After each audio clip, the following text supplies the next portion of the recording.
Okay, अब यहाँ पे जो कंप्लीट ईच स्टेटमेंट दिया हुआ है in the parallelogram ABCD, what is the first, और क्या है, बाई यूजिंग, क्या यूज करना है हमको, by using definition,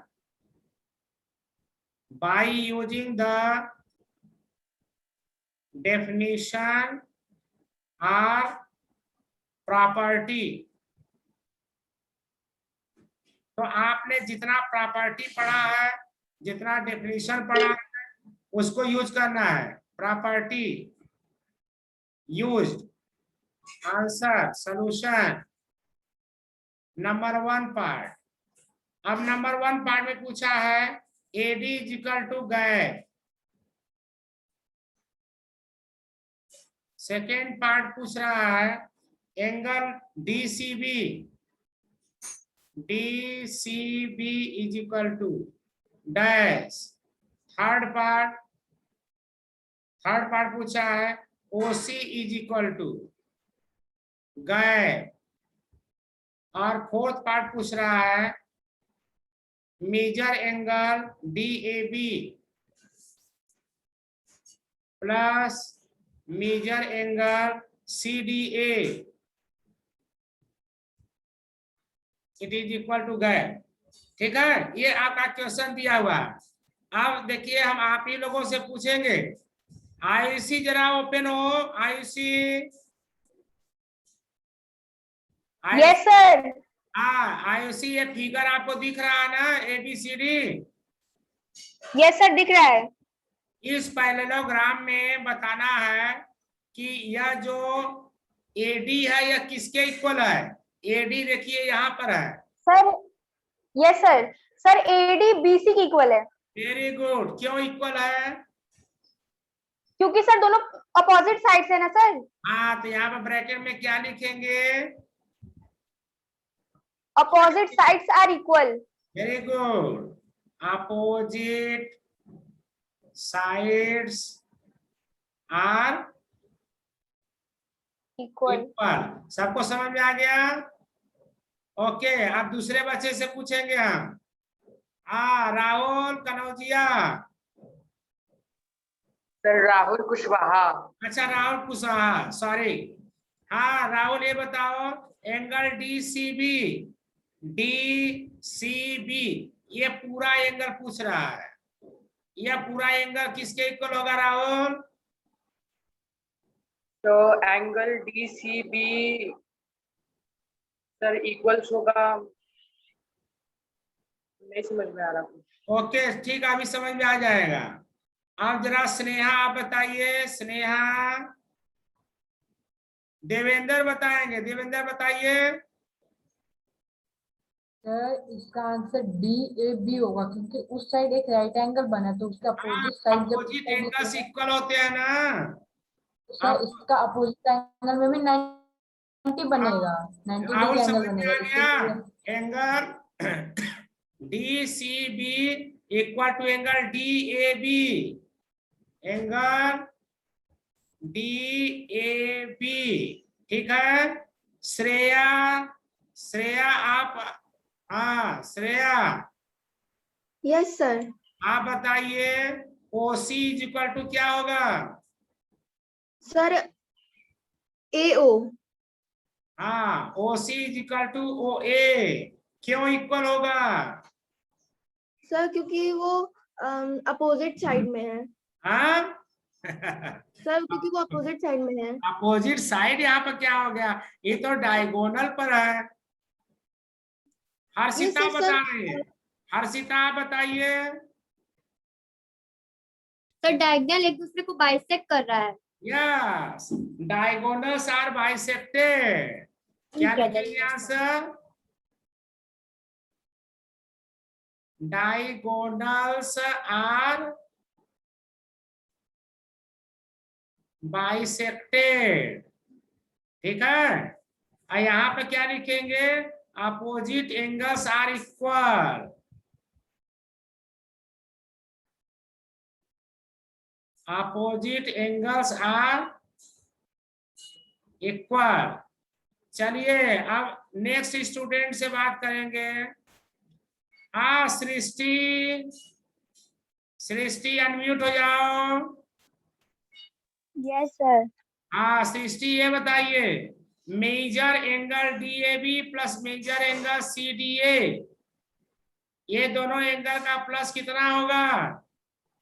DAB, DAB यह वाला एंगल, ठीक है, और CDA, CDA ये वाला एंगल, यह एंगल और यह एंगल मिलाकर कितना हो जाएगा? श्री आयुषी, सर मुझे नहीं आ रहा। Yes sir. आप बताइए।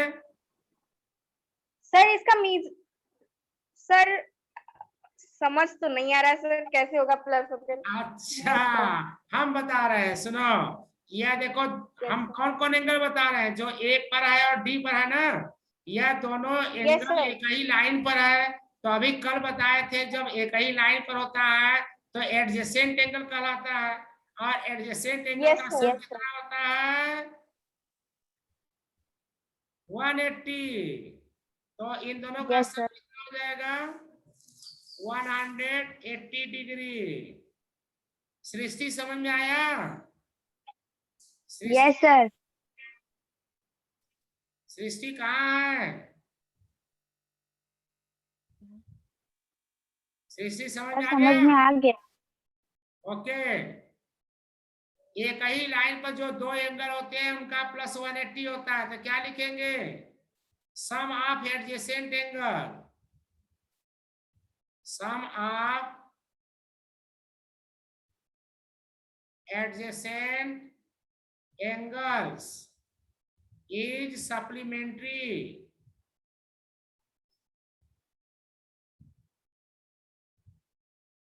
तो सबको फिलिंग द ब्लैंक समझ में आ गया बच्चा? ओके, अब जरा क्वेश्चन नंबर 2 देखिए। क्वेश्चन नंबर 2 में ढेर सारे फिगर दिए हुए हैं और इसमें XYZ लिखा हुआ है, उसकी वैल्यू फाइंड करनी है। क्वेश्चन नंबर 2, तो क्वेश्चन नंबर 2 का एक पार्ट, पहला नहीं, हम सेकेंड पार्ट कराने जा रहे हैं। सेकेंड पार्ट,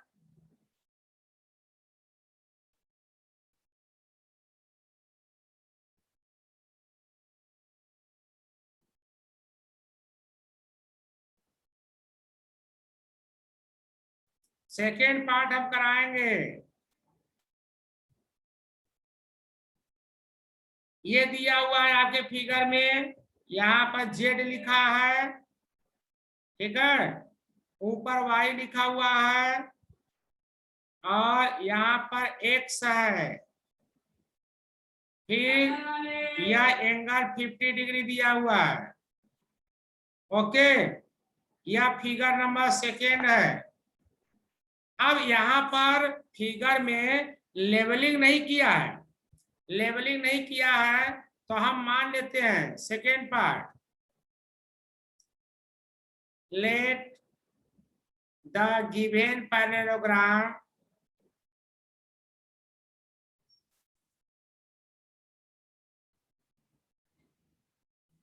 यहाँ पर नाम लिख देते हैं A B C D। तो पैरेललोग्राम का नाम ABCD हो गया, ठीक है। अब देखिए सृष्टि, सृष्टि, सृष्टि, यस सर।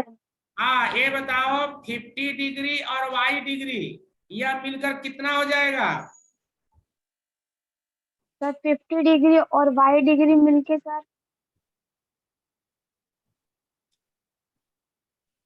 कितना हो जाएगा रुपेश? सर 180 डिग्री, क्योंकि सर इसका प्रॉपर्टी है कि adjacent angles in parallelogram are supplementary. Very good Srishti, यही चीज आपको 2 बार बताया, अभी नहीं समझ में आया? थोड़ा मन लगाओ सृष्टि। तो यहाँ पर देखिए लिखेंगे, since angle C and angle D are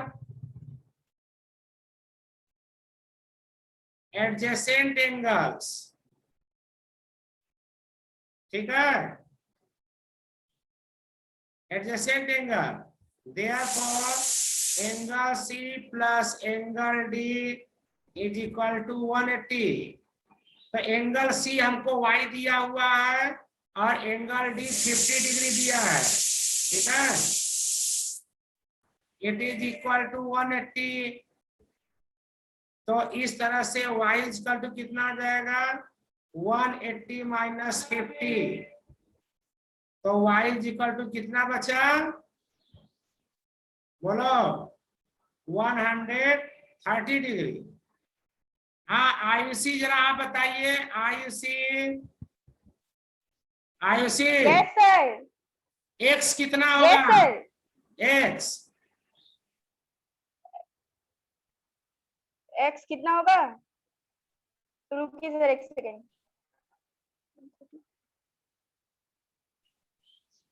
sir 50, ये देखो x और y अपोजिट एंगल्स है ना, हाँ, और अपोजिट एंगल 130, 130, 130, हाँ, which are equal, therefore angle A is equal to angle C, और एंगल A कितना है x is equal to angle C कितना है y, और y कितना आया है 130, therefore x is equal to 130। अब यहाँ पे देखिए z हमको निकालना है, ठीक है, ठीक है, तो B पॉइंट पर ये जो अंदर के तरफ एंगल है, या इंटीरियर है या एक्सटीरियर है, अब फिर लिखेंगे now interior angle B is equal to angle D, क्यों, opposite angles are equal,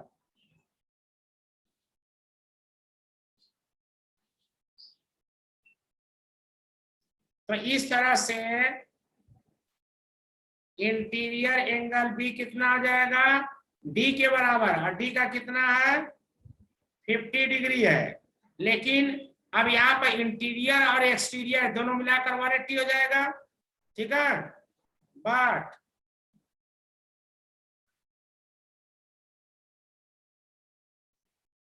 eight point B interior angle B plus exterior angle B is equal to 180, implies interior angle B कितना आया है 50 degree, plus exterior angle B कितना है Z है, is equal to 180, तो Z की value कितना हो जाएगा 180 minus 50, Z is equal to 130। इस तरह से आपका आंसर क्या आया ये देखिए, answer x is equal to 130, y is equal to 130। यहाँ पर x और y, ठीक है, ये आपस में इक्वल है, तो 130 130 हो गया, ठीक है, और z यहाँ पर जो दिया हुआ है यह भी 130 आ गया।